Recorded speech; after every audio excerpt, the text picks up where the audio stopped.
Hello दोस्तों, क्या आप सच में लोगों को समझना चाहते हैं? क्या आप उनके व्यवहार, उनकी सोच और उनकी असली मंशा को पहचानना चाहते हैं? हम हर दिन अनगिनत इंसानों से मिलते हैं। कुछ हमें पसंद आते हैं, कुछ नहीं, कुछ हमें समझ में आते हैं, कुछ हमें कंफ्यूज कर देते हैं। लेकिन क्या आपने कभी सोचा है कि इंसान आखिर बिहेव कैसे करते हैं? क्यों कुछ लोग इतने चार्मिंग और इन्फ्लुएंस होते हैं, जबकि कुछ की बातें सुनकर ही इरिटेशन होने लगता है?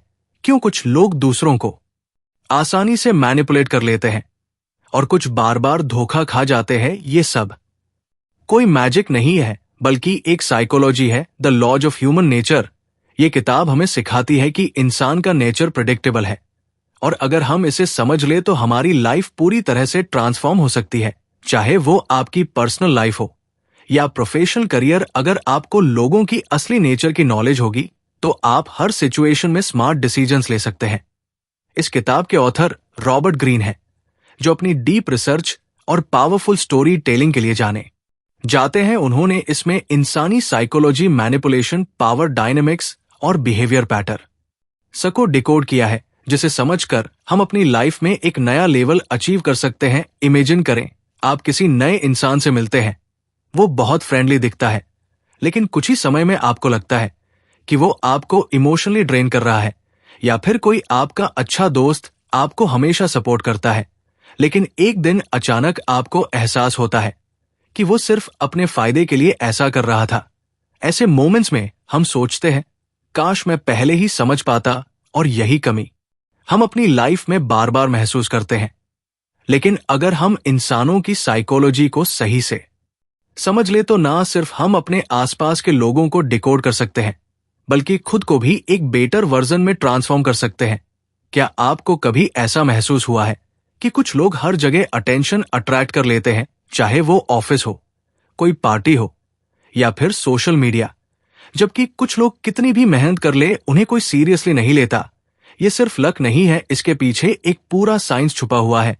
The laws of human nature हमें यही सिखाती है कि कैसे कुछ लोग दूसरों के इमोशंस को मैनिपुलेट करते हैं, कैसे कुछ लोग पावर को अपनी एडवांटेज में यूज करते हैं, और कैसे हम इन पैटर्न्स को पहचान कर अपनी जिंदगी को कंट्रोल में ले सकते हैं। इंसानों के बिहेवियर को समझना सिर्फ एक स्किल नहीं है, बल्कि ये सर्वाइवल की स्ट्रेटेजी है। अगर आप लोगों की इंटेंशंस, इमोशंस और उनके हिडन मोटिव्स को डिकोड कर सकते हैं, तो कोई आपको इजली फूल नहीं कर सकता। आप अपने रिलेशनशिप्स को स्ट्रांग बना सकते हैं, अपने करियर में ग्रो कर सकते हैं और हर सिचुएशन में खुद को पावरफुल बना सकते हैं। इस वीडियो में हम इस अमेजिंग बुक का डीप डाइव समरी करने वाले हैं, जहां आपको पता चलेगा कि कैसे आप दूसरों की ट्रू नेचर को पहचान सकते हैं, कैसे खुद की इमोशनल वीकनेसेस को कंट्रोल कर सकते हैं और कैसे अपनी लाइफ को एक नई डायरेक्शन दे सकते हैं। तो इस वीडियो को अंत तक जरूर देखिए, क्योंकि अगर आप इसे मिस करते हैं तो आप उस पावर को खो देंगे जो आपकी लाइफ को पूरी तरह से चेंज कर सकती है। अब चलिए डाइव करते हैं the laws of human nature की इस शानदार जर्नी में, जहां हम इंसान की साइकोलॉजी के सबसे गहरे सीक्रेट्स को अनकवर करेंगे। Chapter 1, the law of irrationality, अतार्किक का नियम। कभी आपने सोचा है कि क्यों कुछ लोग बिना ठोस वजह के गुस्सा कर बैठते हैं? क्यों हमें से कई लोग अपनी भावनाओं के प्रभाव में आकर ऐसे निर्णय ले लेते हैं जो बाद में हमें पछतावे की ओर ले जाते हैं? क्यों ऐसा होता है कि हम किसी चीज को एक नजरिए से देखने लगते हैं और उसी पर अड़ जाते हैं, भले ही हकीकत कुछ और हो? ये सब इंसानी स्वभाव की एक गहरी सच्चाई को दर्शाता है। हम सभी किसी ना किसी हद तक इरेशनल होते हैं, और जब हम ये मान लेते हैं कि हम पूरी तरह से लॉजिकल हैं, तब असल में हम सबसे ज्यादा भ्रम में होते हैं। हम अपने चारों तरफ देखें तो पाएंगे कि दुनिया में बड़े फैसले भी केवल तर्क के आधार पर नहीं लिए जाते। लोग राजनीति में, बिजनेस में, रिश्तों में और अपने करियर में भी ऐसे निर्णय लेते हैं जो अक्सर उनकी भावनाओं से प्रेरित होते हैं। फिर भी हर कोई ये मानता है कि उसने बहुत सोच समझ कर और लॉजिकल निर्णय लिया है। एक व्यक्ति जो बहुत बुद्धिमान और शिक्षित है, फिर भी कभी कभी क्रोध में आकर ऐसा काम कर बैठता है जो उसके लिए हानिकारक साबित होता है। एक व्यापारी जो सालों से अपने बिजनेस में सफल है, लेकिन एक बार लालच में आकर कोई गलत निवेश, इन्वेस्टमेंट कर लेता है और सब कुछ खो बैठता है एक नेता जो अपनी दूरदर्शिता के लिए जाना जाता है, मगर जब ईगो उसके ऊपर हावी हो जाता है तो वो गलत निर्णय लेकर अपनी रेपुटेशन को धूमिल कर लेता है। ऐसा क्यों होता है? क्योंकि इंसानी दिमाग में भावनाएं तर्क से अधिक प्रभावी होती है। जब हम किसी चीज को लेकर भावुक होते हैं तो हमारा मस्तिष्क उसे सही ठहराने के लिए कोई ना कोई तर्क गढ़ ले है, चाहे वो कितना भी गलत क्यों ना हो। इसे रशन इजेशन कहा जाता है। इसका मतलब यह है कि हम अपने गलत फैसलों को भी सही साबित करने की कोशिश करते हैं, बजाय इसके कि हम उन्हें स्वीकार करें और सुधारने की कोशिश करें। मान लीजिए कि आप किसी व्यक्ति को पसंद करते हैं। अगर वो कोई गलती करता है तो आप उसे नजरअंदाज कर देंगे या उसे माफ करने के बहाने ढूंढ लेंगे। लेकिन वही गलती अगर कोई ऐसा व्यक्ति करे जिसे आप पसंद नहीं करते तो आपको वो बहुत बड़ी लगने लगेगी।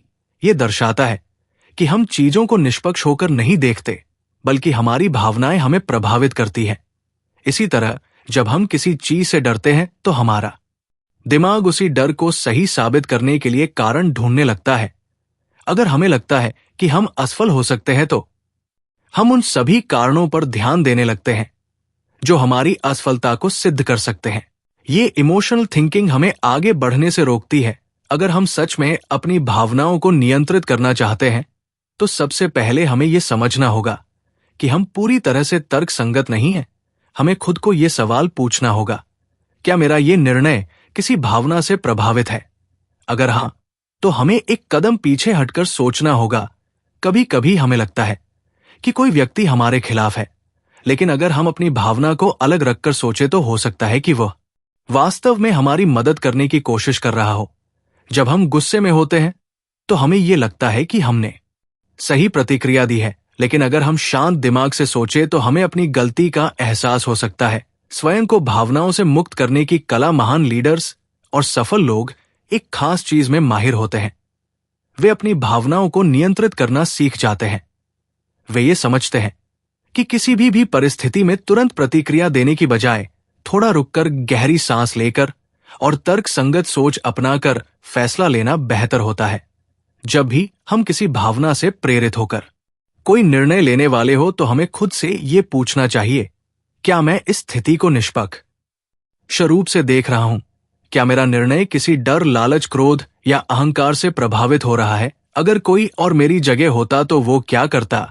अगर हम इन सवालों के जवाब ईमानदारी से दे सकते हैं तो हम अपने रैशनल बिहेवियर को पहचान सकते हैं और अपने जीवन को बेहतर बना सकते हैं। इरेशनलिटी केवल दूसरों में नहीं होती, ये हमारे अंदर भी होती है।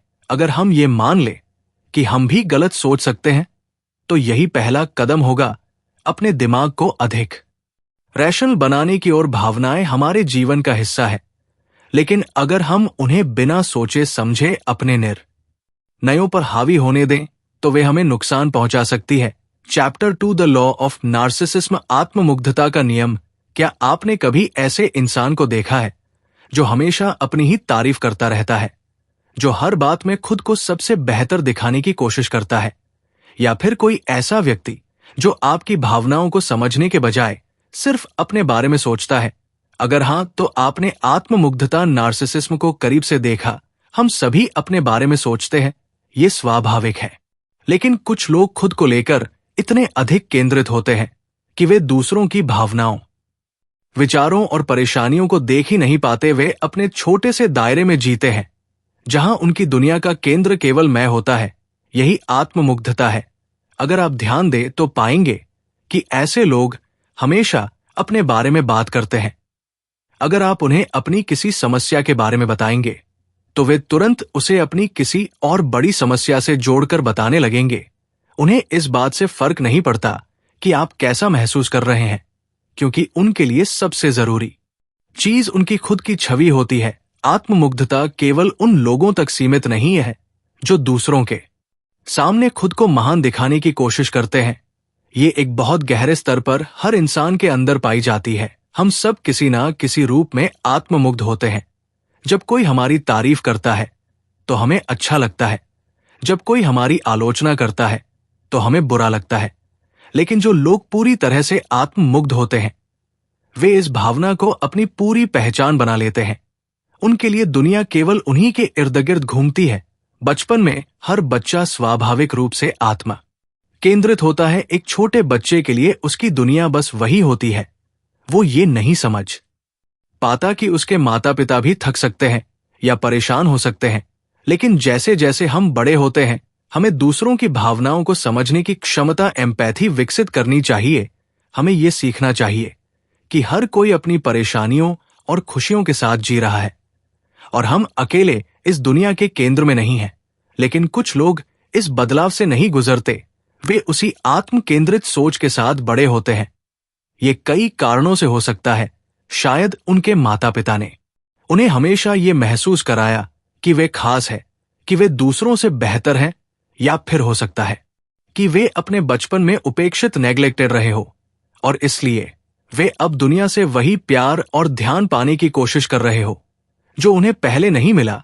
कुछ लोग अपने जीवन के संघर्षों से इतनी गहराई से प्रभावित होते हैं कि वे हर चीज को अपने दर्द के चश्मे से देखने लगते हैं। अगर वे किसी कठिन समय से गुजरे हैं तो उन्हें यह महसूस होता है कि दुनिया उनके साथ अन्याय कर रही है और इसलिए वे अपने दुख को बाकी सभी चीजों से ऊपर रखते हैं। वे ये भूल जाते हैं कि हर इंसान के जीवन में संघर्ष होता है। आत्ममुग्ध व्यक्ति की पहचान करना मुश्किल नहीं है। वे अक्सर अपनी ही कहानियां सुनाने में व्यस्त रहते हैं। वे आपकी बातों को काटकर अपनी बात रखना पसंद करते हैं।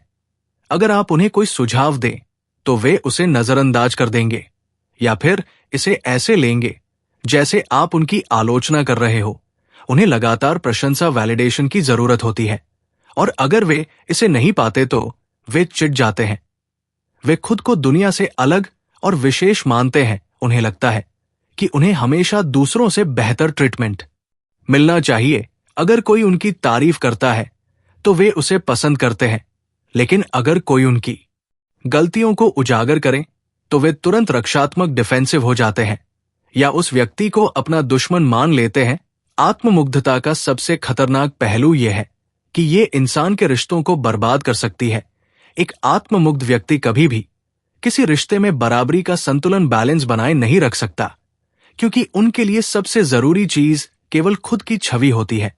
वे अपने पार्टनर की भावनाओं को नहीं समझते और अपने दोस्तों से भी सिर्फ उतना ही रिश्ता रखते हैं जितना उनके लिए फायदेमंद हो। सच्चाई यह है कि आत्ममुग्धता एक स्पेक्ट्रम पर होती है। हर इंसान के अंदर थोड़ा बहुत आत्ममुग्धता का भाव होता है, लेकिन कुछ लोग इस स्तर तक पहुंच जाते हैं कि वे दूसरों के लिए जहरीले, टॉक्सिक बन जाते हैं। वे केवल अपनी दुनिया में जीते हैं और बाकी सबको अपनी जरूरतों के हिसाब से इस्तेमाल करते हैं। अगर हम सच में खुद को आत्ममुग्धता से बचाना चाहते हैं तो हमें यह समझना होगा कि हम अकेले इस दुनिया में नहीं हैं। हमें दूसरों की भावनाओं और जरूरतों को भी उतना ही महत्व देना होगा जितना हम अपनी भावनाओं को देते हैं। पहला कदम ये स्वीकार करना है कि हम भी कभी कभी आत्ममुग्ध होकर सोचते हैं। जब हम किसी बातचीत में होते हैं तो हमें खुद से ये पूछना चाहिए, क्या मैं सामने वाले की भावनाओं को भी उतना ही महत्व दे रहा हूं जितना मैं अपनी भावनाओं को दे रहा हूं? अगर जवाब नहीं है तो हमें खुद को बदलने की जरूरत है। हमें दूस की बातों को सुनने की आदत डालनी होगी। हमें यह समझना होगा कि हर इंसान अपनी परेशानियों से गुजर रहा है और हमें हमेशा अपने बारे में सोचने के बजाय दूसरों की भावनाओं को भी समझना चाहिए। आत्ममुग्धता का दूसरा पहलू यह भी है कि हमें ऐसे लोगों से बचना होगा जो अत्यधिक आत्ममुग्ध हैं। अगर आप किसी ऐसे व्यक्ति के साथ हैं जो केवल खुद की तारीफ करता है और आपकी भावनाओं को महत्व नहीं देता, तो आपको यह सोचना चाहिए कि क्या यह रिश्ता आपके लिए सही है। आत्ममुग्धता इंसानी स्वभाव का एक हिस्सा है, लेकिन जब यह अत्यधिक हो जाती है तो यह न केवल हमें बल्कि हमारे आसपास के लोगों को भी नुकसान पहुंचाती है। अगर हम सच में एक बेहतर इंसान बनना चाहते हैं तो हमें खुद को दूसरों की जगह रखकर देखना होगा। हमें यह समझना होगा कि हर इंसान की जिंदगी में उसकी अपनी समस्याएं और संघर्ष है। जब हम आत्ममुग्धता से बाहर निकलकर एक संतुलित और संवेदनशील इंसान बनते हैं, तब हम केवल खुद को नहीं बल्कि अपने रिश्तों को भी मजबूत करते हैं। असली समझदारी इसी में है कि हम खुद को दूसरों की भावनाओं से जोड़ सकें और अपनी दुनिया को सिर्फ मैं से हटाकर हम की ओर ले जा सके। Chap chapter 3 the law of role playing भूमिका निभाने का नियम। क्या आपने कभी सोचा है कि लोग असल में वैसे नहीं होते जैसे वे दिखते हैं? हम में से हर कोई एक भूमिका निभा रहा है, एक ऐसा चेहरा दिखा रहा है जो समाज को स्वीकार्य हो, जो लोगों को पसंद आए। लेकिन क्या होगा अगर हम इस खेल को समझ जाएं और इसे अपने पक्ष में इस्तेमाल करना सीख ले? हम एक ऐसी दुनिया में रहते हैं जहां लोग हमेशा अपने वास्तविक रूप को छुपाने की कोशिश करते हैं। वे वह चेहरा नहीं दिखाते जो वे सच में हैं, बल्कि वह दिखाते हैं जो उन्हें दूसरों को प्रभावित करने के लिए जरूरी लगता है। समाज में हर व्यक्ति एक रोल निभा रहा होता है, एक ऐसा किरदार जिसे वो खुद ने चुना है या जिसे परिस्थितियों ने उसे निभाने पर मजबूर कर दिया है। आप किसी भी पेशे को देख लें, एक राजनेता जनता को प्रभावित करने के लिए एक अलग चेहरा अपनाता है। एक अभिनेता केवल पर्दे पर नहीं बल्कि असल जिंदगी में भी एक भूमिका निभाता है। एक बिजनेसमैन अपने ग्राहकों के सामने हमेशा आत्मविश्वास से भरा हुआ दिखता है, भले ही अंदर से वह डरा हुआ हो। हम सभी जाने अनजाने इस खेल का हिस्सा है। जब हम किसी नए व्यक्ति से मिलते हैं तो हम उसके वास्तविक स्वभाव को नहीं देखते, हम उसकी मुस्कान, उसके शब्दों और उसके हाव भाव, बॉडी लैंग्वेज को देखते हैं। हमें लगता है कि वही उसका असली रूप है, लेकिन अक्सर ये केवल एक मुखौटा मास्क होता है। लोग अपने अंदर छिपी असलियत को बाहर नहीं आने देते क्योंकि वे डरते हैं कि अगर दुनिया उन्हें उनकी असली पहचान में देख लिया तो शायद उन्हें स्वीकार नहीं किया जाएगा। हर इंसान का असली स्वभाव तभी दिखता है जब वो अकेला होता है। जब कोई हमें देख नहीं रहा होता तब हम असल में वैसे होते हैं जैसे हम हैं, बिना किसी दिखावे के, बिना किसी बनावटी मुस्कान के। लेकिन जैसे ही हम किसी के सामने आते हैं हमारा रोल प्लेइंग शुरू हो जाता है।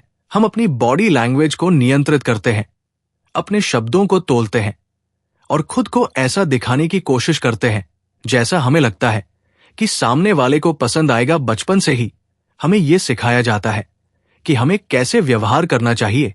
जब हम स्कूल में होते हैं तो हमें अनुशासित, डिसिप्लिन दिखना पड़ता है, भले ही हमारा मन शरारत करने का हो। जब हम नौकरी पर जाते हैं तो हमें हमेशा प्रोफेशनल और आत्मविश्वास दिखना होता है, भले ही अंदर से हम घबराए हुए हो। जब हम समाज में होते हैं तो हमें अच्छा, दयालु और समझदार दिखना होता है, भले ही हमारे मन में असली भावनाएं कुछ और ही चल रही हो। लोग भूमिकाएं इसलिए निभाते हैं क्योंकि ये उन्हें समाज में स्वीकार्यता, एक्सेप्टेंस दिलाती है। एक कर्मचारी अपने बॉस के सामने एक आदर्श कर्मचारी की भूमिका निभाता है। एक नेता जनता के सामने एक ईमानदार व्यक्ति का मुखौटा पहनता है। और एक दोस्त भी कभी कभी अपनी सच्ची भावनाओं को छुपाकर वही दिखाता है जो उसके दोस्त को अच्छा लगे। लेकिन सवाल ये उठता है, क्या हम इन भूमिकाओं के जाल में फंस चुके हैं? क्या हम अपने असली स्वभाव से इतने दूर हो चुके हैं कि हमें खुद भी नहीं पता कि हम असल में कौन हैं? अगर आप लोगों को ध्यान से देखें तो आप ये समझ सकते हैं कि कौन अपनी असली भावनाओं को छुपा रहा है और कौन सच बोल रहा है। जब कोई व्यक्ति बहुत अधिक आत्मविश्वास दिखाने की कोशिश करता है तो हो सकता है कि वो अंदर से असुरक्षित, इनसिक्योर हो।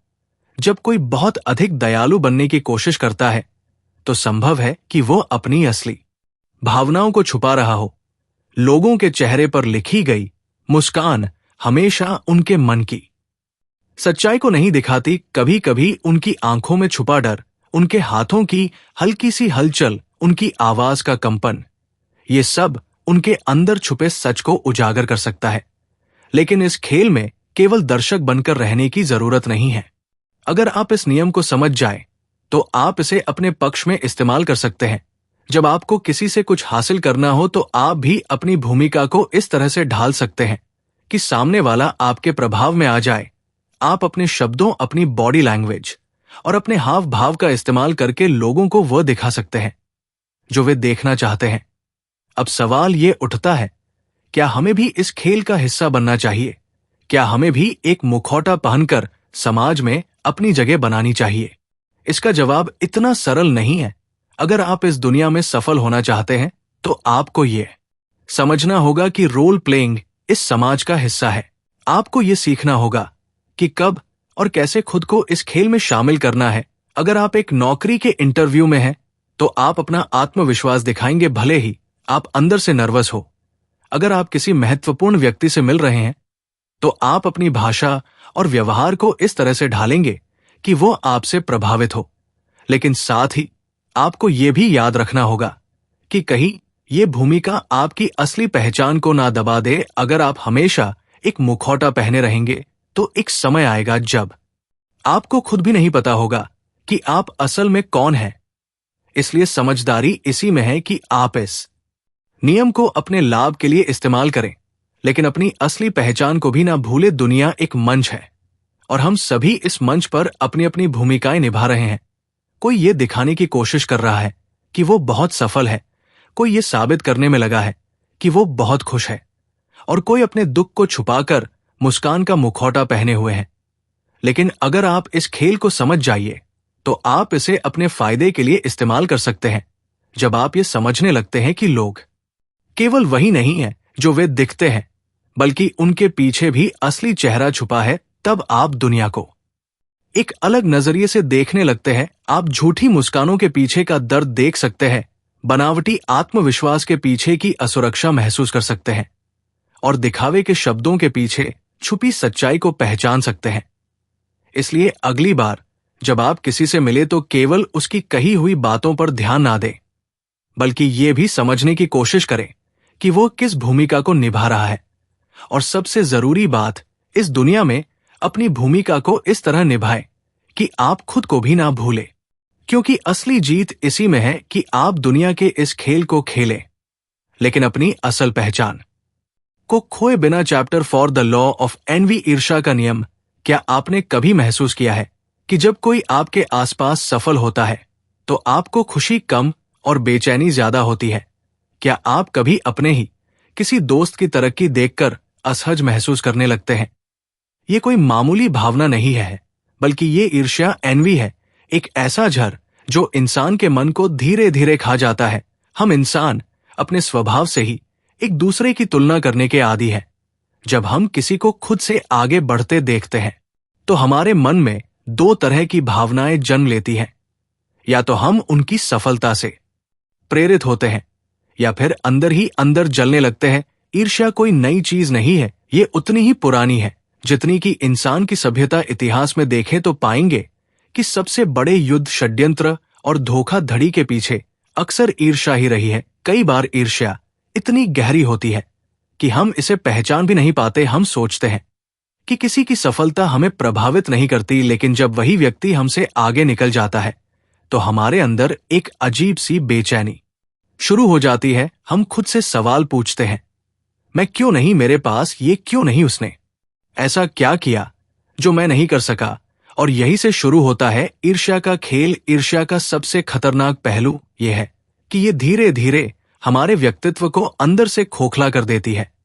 ये हमें दूसरों की उपलब्धियों पर ध्यान देने और अपनी खुद की क्षमता को नजरअंदाज करने के लिए मजबूर कर देती है। हम अपने लक्ष्यों से भटक जाते हैं क्योंकि हमारा पूरा ध्यान इस पर होता है कि दूसरा व्यक्ति क्या कर रहा है और हमें उससे आगे कैसे निकलना। अगर हम अपने आसपास ध्यान दे तो पाएंगे कि लोग ईर्ष्या को अलग अलग तरीकों से व्यक्त करते हैं। कुछ इसे खुले तौर पर दिखाते हैं, वे आपकी सफलता को कम आंखें, आपको नीचा दिखाने की कोशिश करेंगे, या आपकी उपलब्धियों को सिर्फ किस्मत कहकर टाल देंगे। लेकिन कुछ लोग इसे छुपा लेते हैं, वे आपकी तारीफ तो करेंगे, लेकिन उनकी आंखों और शब्दों में एक छुपा हुआ दर्द होगा। वे आपकी मदद करने का दिखावा तो करेंगे, लेकिन अंदर ही अंदर चाहेंगे कि आप असफल हो जाएं। ईर्ष्या केवल व्यक्तिगत जीवन तक सीमित नहीं है, ये कार्यस्थलों में, दोस्ती में, रिश्तों में और यहाँ तक कि परिवारों में भी देखने को मिलती है। अक्सर भाई बहनों में, सहकर्मियों में, यहाँ तक कि सबसे करीबी दोस्तों में भी ये भावना पनपती है। किसी का प्रमोशन हो जाए, किसी को एक अच्छा जीवन साथी मिल जाए, कोई अपनी पसंद का करियर बना ले, बस यही वो क्षण होते हैं जब ईर्ष्या चुपके से हमारे मन में जगह बना लेती है। लेकिन क्या ईर्ष्या को पूरी तरह से खत्म किया जा सकता है? शायद नहीं, क्योंकि ये इंसानी स्वभाव का हिस्सा है, लेकिन इसे नियंत्रित जरूर किया जा सकता है अगर हम समझ जाएं कि ईर्ष्या हमें हमारी खुद की क्षमता से भटकाने का काम करती है। तो हम इसे अपने फायदे के लिए इस्तेमाल कर सकते हैं। ईर्ष्या को नकारात्मक भावना बनाने के बजाय इसे प्रेरणा का स्रोत बनाया जा सकता है। अगर कोई हमसे बेहतर कर रहा है तो हम उससे सीख सकते हैं, ना कि उससे जल सकते हैं। दुनिया में जो लोग सफल हुए हैं वे केवल अपनी मेहनत की वजह से नहीं बल्कि इसलिए भी सफल हुए हैं क्योंकि उन्होंने अपनी ईर्ष्या को सकारात्मक दिशा में मोड़ दिया।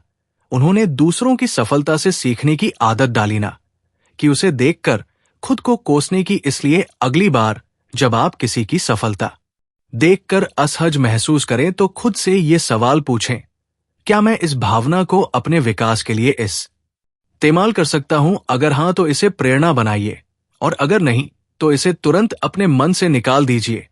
क्योंकि ईर्ष्या में जलते रहने से कोई आगे नहीं बढ़ता, बल्कि जो इसे पहचान कर काबू कर लेता है वही असली विजेता होता है। Chapter 5 the law of aggression, कमकता का नियम। क्या आपको कभी ऐसा महसूस हुआ है कि कोई आपके खिलाफ चुपचाप साजिश रच रहा है?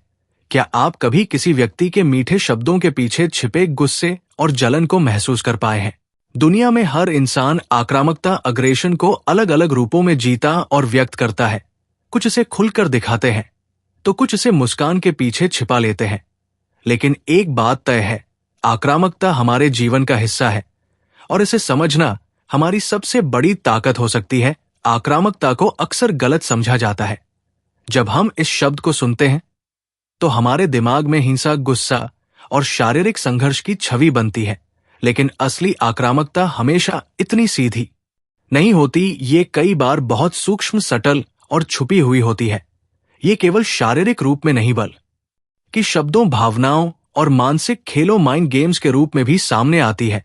कुछ लोग आक्रामकता को एक हथियार की तरह इस्तेमाल करते हैं, जबकि कुछ इसे नियंत्रण करने की कोशिश करते हैं। समाज में हर इंसान के भीतर एक ना एक रूप में आक्रामकता मौजूद होती है। फर्क सिर्फ इतना है कि कुछ इसे नियंत्रित और सही दिशा में मोड़ना जानते हैं, जबकि कुछ इसे दूसरों के खिलाफ नफरत और बदले की भावना में बदल देते हैं। बचपन से ही हमें सिखाया जाता है कि हमें विनम्र, पोलाइट और शांत रहना चाहिए। हमें अपने गुस्से को दबाना चाहिए। लेकिन क्या वास्तव में गुस्से को दबाना सही तरीका है, या फिर हमें इसे समझकर सही दिशा में इस्तेमाल करना चाहिए? जब हम अपने आसपास के लोगों को देखते हैं तो हमें कई तरह की आक्रामकता देखने को मिलती है। कुछ लोग सीधे टकराव कॉन्फ्रेंस में विश्वास रखते हैं। वे अपने गुस्से को खुलकर जाहिर करते हैं, बिना किसी डर के वे बहस करते हैं, अपनी बात मनवाने के लिए जोर लगाते हैं और कभी लड़ाई तक करने को तैयार हो जाते हैं। ये खुले रूप में दिखने वाली आक्रामकता होती है जिसे पहचानना आसान होता है। लेकिन कुछ लोग ऐसे होते हैं जो अपनी आक्रामकता को एक अलग ही स्तर पर ले जाते हैं। वे इसे छुपा कर रखते हैं, अपनी नाराजगी को मीठे शब्दों और दिखावे की मुस्कान में लपेटकर पेश करते हैं। छुपी हुई आक्रामकता, पैसिव अग्रेशन, सबसे खतरनाक होती है। ऐसे लोग सीधे लड़ाई नहीं करते, बल्कि दूसरों के खिलाफ गुप्त रूप से साजिशें रचते हैं। वे दूसरों की सफलता में अड़चन डालते हैं, पीठ पीछे बुरा बोलते हैं और दिखावे के रिश्ते निभाते हैं। वे कभी खुलकर अपना गुस्सा नहीं दिखाते, लेकिन उनके मन में जलन और नफरत पलती रहती है। वे सामने से तो आपकी तारीफ करेंगे, लेकिन आपकी नाकामयाब का इंतजार भी करेंगे। कई बार हम खुद भी इस आक्रामकता का शिकार होते हैं, जब हमें दबाया जाता है, जब हमें अनदेखा किया जाता है, जब हमारी मेहनत का श्रेय कोई और ले लेता है, तब हमारे अंदर भी आक्रामकता जन्म लेती है। लेकिन सवाल यह है कि हम इसे कैसे व्यक्त करते हैं? क्या हम इसे सही दिशा में मोड़ते हैं, या इसे अपने ऊपर हावी होने देते हैं? जो लोग आक्रामकता को समझ जाते हैं और इसे नियंत्रित कर लेते हैं, वे समाज में अपनी एक मजबूत पहचान बना पाते हैं। इतिहास में जितने भी महान नेता, बिजनेसमैन और प्रभावशाली लोग हुए हैं, उन्होंने अपनी आक्रामकता को सही दिशा में मोड़ने की कला सीख ली थी। वे अपने गुस्से और आक्रामक ऊर्जा को नष्ट करने के बजाय इसे अपने लक्ष्यों को पाने में लगाते थे।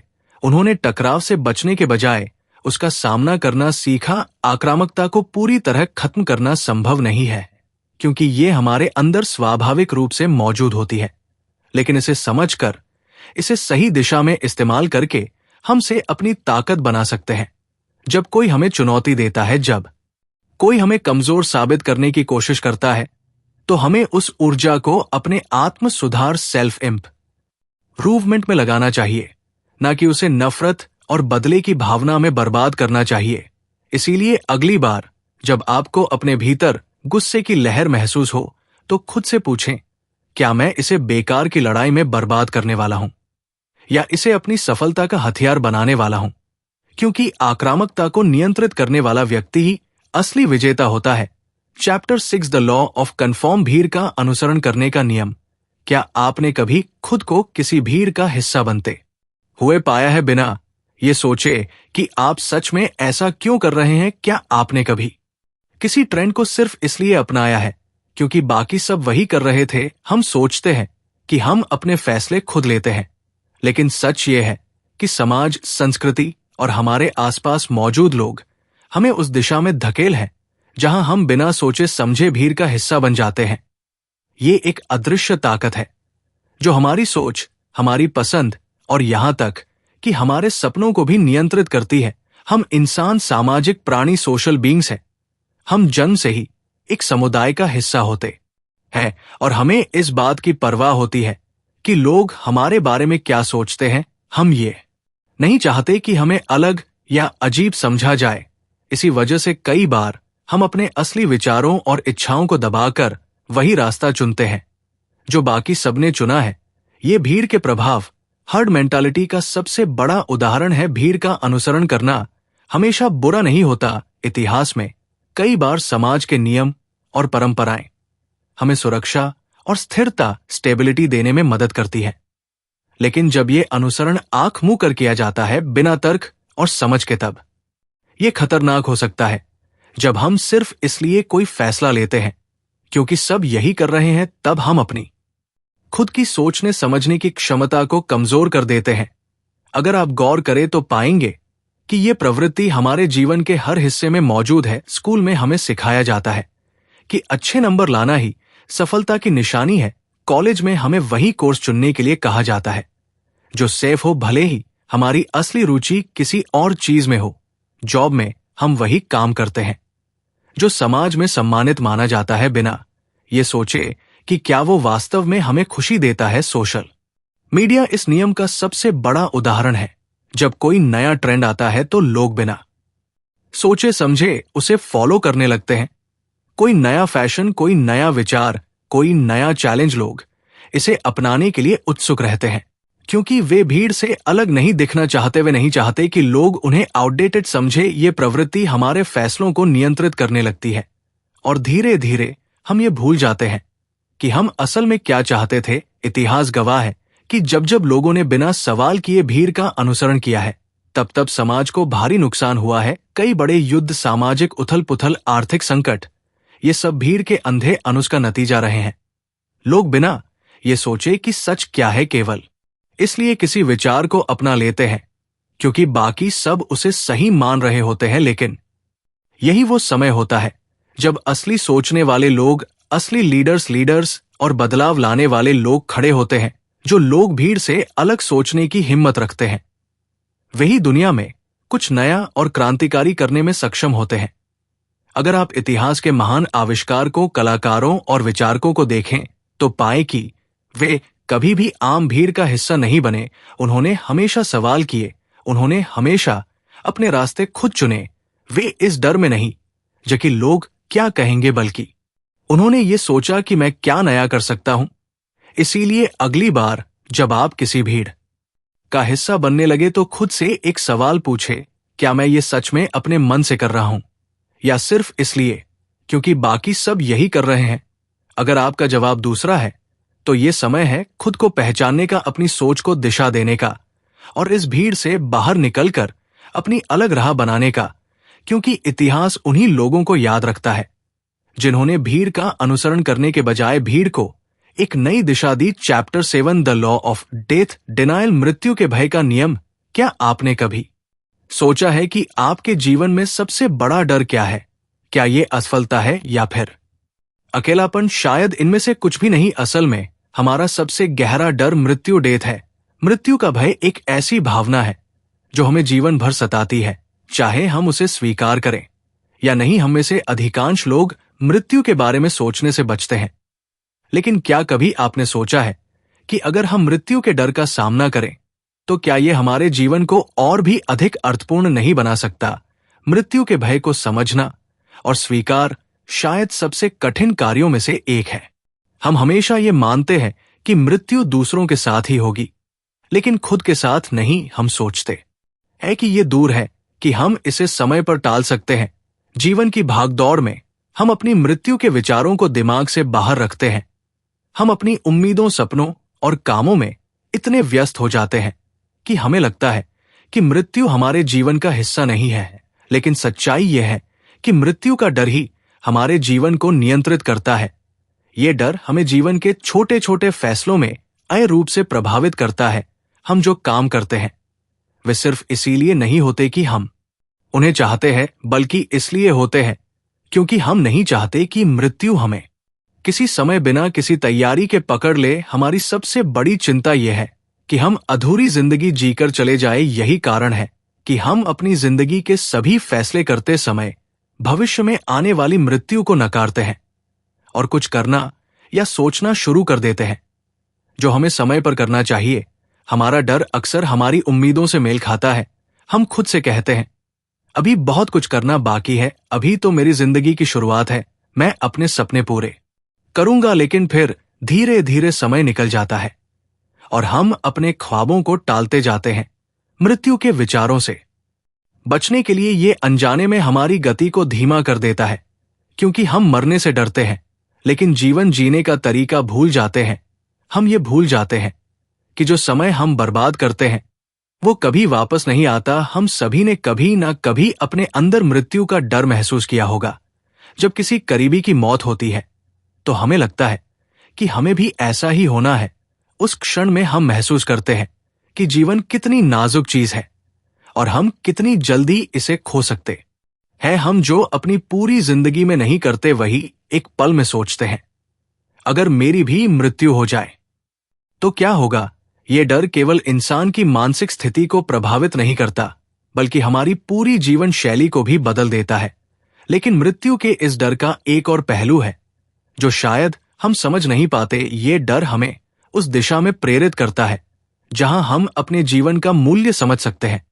जब हमें मृत्यु के विचारों का सामना होता है तो हमें एहसास होता है कि जीवन सीमित है और हर पल कीमती है।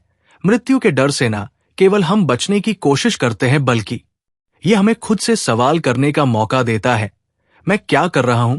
क्या मैं सही दिशा में जा रहा हूं? दूसरी ओर जो लोग मृत्यु को नकारते हैं वे जीवन को खाली महसूस करते हैं। वे ना केवल अपने जीवन के उद्देश्य से भटकते हैं, बल्कि हर कदम पर वो भय महसूस करते हैं कि उनका जीवन अधूरा रह जाएगा। वे समय का सदुपयोग नहीं कर पाते क्योंकि उन्हें लगता है कि मृत्यु कभी दूर नहीं जाती। वे बिना किसी लक्ष्य के, बिना किसी उद्देश्य के अपना जीवन जीते जाते हैं। लेकिन असली समझ यह है कि जब हम मृत्यु के डर का सामना करते हैं और इसे स्वीकार करते हैं तो हम अपने जीवन को पूरी तरह से जी सकते हैं। हम हर दिन को इतना मूल्यवान बना सकते हैं कि हमें यह लगे कि हमने अपनी जिंदगी खो दी। जब हम मृत्यु को नकारने के बजाय उसे एक सच्चाई के रूप में स्वीकार करते हैं तो हमें अपने जीवन की वास्तविकता को समझने का अवसर मिलता है। हम अपनी सीमाओं, अपनी शक्तियों और अपनी कमजोरियों को पहचानते हैं। जब हम मृत्यु को स्वीकार करते हैं तो हम जीवन को पूरी तरह से जीने का साहस पाते हैं। ये हमें अपने सपनों का पीछा करने, अपने डर को पार करने और जीवन के हर पल को सच्चे दिल से जीने की प्रेरणा देता है। मृत्यु को स्वीकार करने का मतलब ये नहीं है कि हम इसे जल्द ही अपनाने की कोशिश करें, बल्कि इसका मतलब है कि हम अपने जीवन को अधिक अर्थपूर्ण और मूल्यवान बना सकते हैं। इसीलिए जब भी आपको मृत्यु का डर महसूस हो तो खुद से ये सवाल पूछें, क्या मैं इस डर को अपने जीवन को जीने के तरीके में एक प्रेरणा के रूप में बदल सकता हूं? पुस्तक के अंत में हम ये समझ पाते हैं कि मानव स्वभाव के कितना जटिल और रहस्यमय है। हर व्यक्ति के अंदर गहरे दावे, इमोशंस और विचार चलते हैं जिनका पूरी तरह से अनुमान लगा पाना मुश्किल है। लेकिन जब हम इन नियमों को समझने लगते हैं तो हम ना सिर्फ दूसरों के व्यवहार को बेहतर तरीके से समझ पाते हैं, बल्कि खुद को भी एक नई नजर से देख सकते हैं। ये नियम हमें आत्म जागरूकता, सेल्फ अवेयरनेस और संवेदनशीलता, एम्पैथी के महत्व को बताते हैं और हमें ये सिखाते हैं कि कैसे हम अपने और दूसरों के बीच के रिश्तों को और भी मजबूत और प्रभावशाली बना सकते हैं। हर व्यक्ति के अंदर आक्रामकता, ईर्ष्या, भय और अन्य छिपी हुई भावनाएं होती हैं। जब हम इन भावनाओं को पहचानते हैं और उन्हें समझते हैं, तो हम अपनी जिंदगी में बेहतर फैसले ले सकते हैं और रिश्तों में कम गलतफहमियां पैदा कर सकते हैं। यही नहीं, इन मानव स्वभाव के नियमों को समझकर हम अपने व्यक्तिगत और पेशेवर जीवन में अधिक सफलता प्राप्त कर सकते हैं। जीवन में जिस तरह से हम दूसरों के साथ बर्ताव करते हैं, वही हमें वापस मिलता है। इसलिए खुद को समझने और दूसरों को समझने की कोशिश करना न केवल हमें मानसिक शांति देता है, बल्कि हमारे जीवन को और भी प्रभावशाली बना सकता है। अगर आपको ये वीडियो पसंद आया हो तो कृपया लाइक और सब्सक्राइब करना ना भूले। पोपू मामा चैनल पर जुड़े और इसी तरह के और गहरे ज्ञान से भरपूर वीडियो देखिए। अगले वीडियो में फिर मिलेंगे, तब तक खुश रहिए और अपने जीवन को पूरी तरह से जीने की कोशिश करते रहिए। धन्यवाद।